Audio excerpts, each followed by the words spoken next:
inshallah mina boka faida tilmanindi o faida ke kunta ka ko iki ka baraka ma tonyoy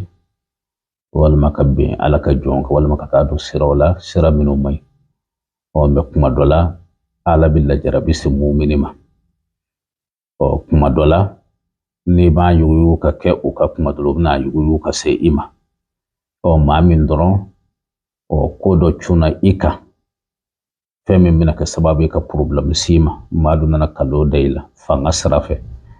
yirabara nin koyin kon ni ala mi bo walma ala ka deme ibi to ko da fe fuit siti bali wa ka soro fani joba la koy parce que kuma do tonyen kala ala farande tonyen kala ka fuila o joba la bengeri ka me bi fani tara ala ka saka boda dima o kirina yaram malikono farajala ni farafine kala nya yoro me yani ka boy ka dafe ibi kinin tagalaje ibi nyajo kinin tagala iba fala kutu bismillah o kare masana minu ne wele kum ne tu togodo me ala ibu togodo a ce fara amusoka o beda fambe tasma kami wulemana wala me ka fa tasma kami bulemana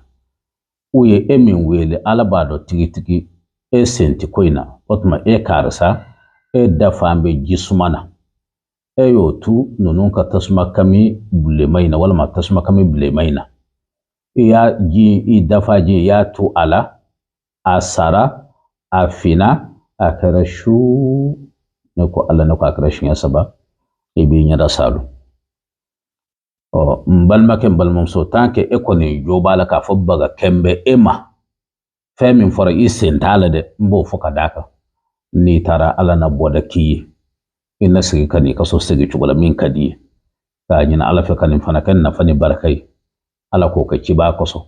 o chugo ya kelela mafla blale nyu wana cheni muso wala ma terimo wala ma dukono niye ni fokata ala biso be mi sabati uni nyu wanche binaso ala ka jinya wati do jirana